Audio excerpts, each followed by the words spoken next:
Okay. Steve, you had a good open look at that basket. I mean, can you take us through it? Because I guess Jordan was the number one guy and then Pippen. But were you surprised you were that open when you took that shot? Not really, because, you know, Michael won game one in the same situation. We knew they weren't going to let him do it again. And I had a feeling Stockton was going to leave me. He's been leaving me quite a bit this series, and I haven't made him pay. So Michael turned to me during the timeout. I saw him thinking for a long time. He was just kind of sitting there thinking about what was going on, and finally he turned to me and he said, "You be ready. Stockton's going to come off of you." And I said, "I'll be ready. I'll knock it down." And I was like, "Will I?" But I told him that I was going to do it, and you know, I haven't made many this series. Judd Bushler told me after the game, he came up, you know, he's yelling, "You made the big one." And I said, "It's a good thing because I missed all the little ones," you know. And I'm just so thankful to be able to be a teammate of Michael's, because, you know, this opportunity would never have presented itself without, you know, Michael's presence. I mean, he's so unbelievable, and he's so good that he draws so much attention.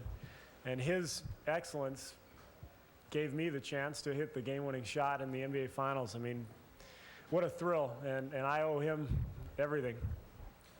Steve, you talked just a moment ago about the fact that last year was a real good ride for you guys, and this year was more of a grind.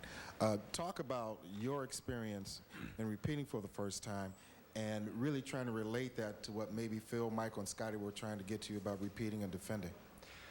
Well, first of all, I can understand why Michael retired after that third one. You know, I mean, I can't even imagine what another run would be like physically and mentally. It's so grueling. And this has just been two for me.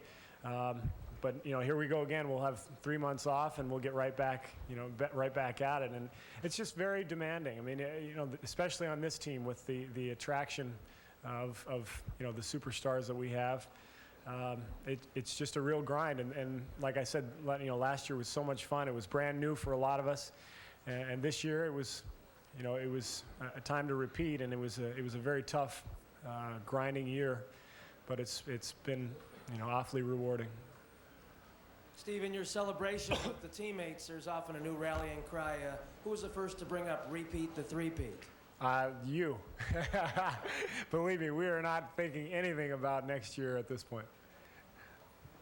Steve, speaking of next year, Here we go. Jerry Reinsdorf obviously has some very tough decisions to make, but really, how tough are those decisions? I mean, with Michael, with Phil, yeah, and then with Scotty being a free agent in one more year, are these really tough decisions that he must weigh? To me, the only tough decision is Dennis. You know, they're going to evaluate that situation and try to figure out if we can win it again, you know, without him. You know, Dennis obviously went through a lot this year, and the management was very fed up with him.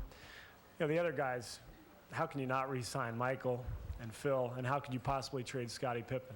You know, Scotty is you know, one of the great players ever to play this game, and I don't know if people realize how good he is. I think he's finally gotten his due the last couple of years.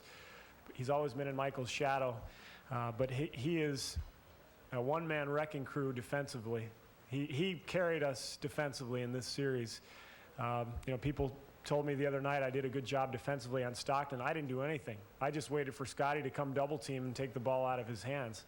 And so, you know, Scotty is an unbelievable player, and he's got to be a Bull for life. How could you ever see Scottie Pippen in another jersey? I can't imagine.